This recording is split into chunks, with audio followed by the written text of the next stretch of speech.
Preconceptions and stereotypes in art. Have you ever felt confused or cheated when you hear about the stratospheric price of an art piece and then you look at it and see nothing valuable? Well, if your answer is yes, we can think there is a disagreement between what we believe is valuable in art field and what not.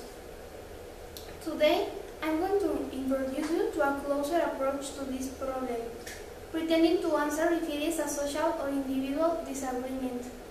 This will be done by explaining you how preconceptions and stereotypes became a barrier in our apprehension of what art is.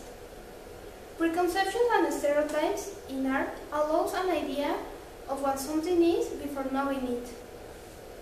Institutions such as the museum, the concert hall, and literary curricula have been determinant in the constitution of art pieces.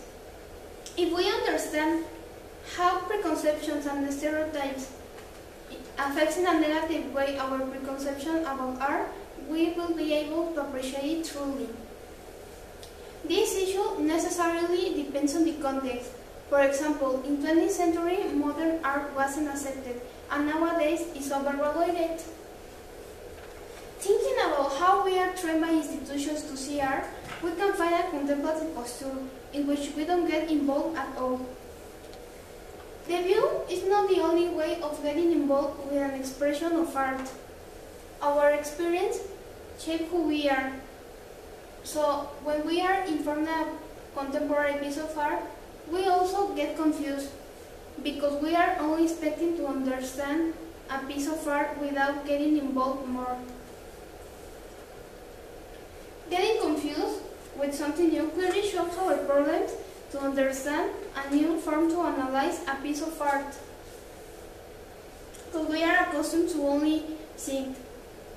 Now that I explain you how we are shaped by institutions to understand art, I want to explain you my next point, which is the role of social and historical events.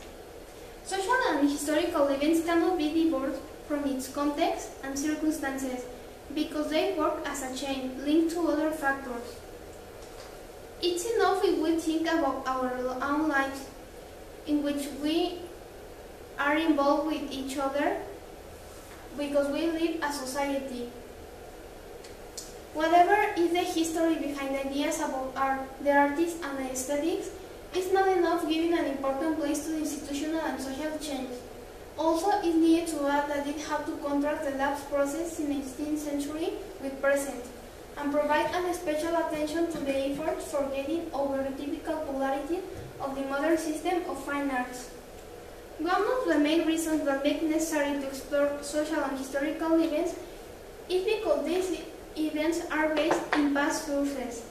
For example, modern art is based in an opposite reaction toward the last art system. Now that we understand how social and historical events can shape our view about art, let's now pass to my next point, the role of cultural differences. Cultural differences create also part in the living custom and in the ideas of a determined culture.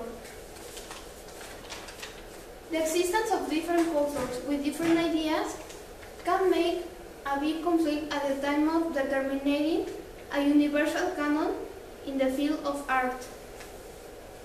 The word art and its meaning was invented by Western culture only 200 years ago. So, in opposite societies where even the word art doesn't exist, it's impossible to fix a universal canon and also to understand art as the Westerns do. The presence or absence of the word art in the common vocabulary is an issue that I expose from here because anthropologists have found out that there's no word that corresponds in the majority of languages of the non-literary societies that they studied. Maquette. So, this quickly carries us to the dispute about how equivocate is assuming only a one-point view of art, because it is impossible to fix only a posture where there are many different cultures. So my invitation for you is to think about how equivocate is assuming a one-point view of art by explaining you how the context, social differences, and cultural difference can shape our view about art. And in this way, you will be able to have a more critical posture in front of every field of knowledge. Thank you.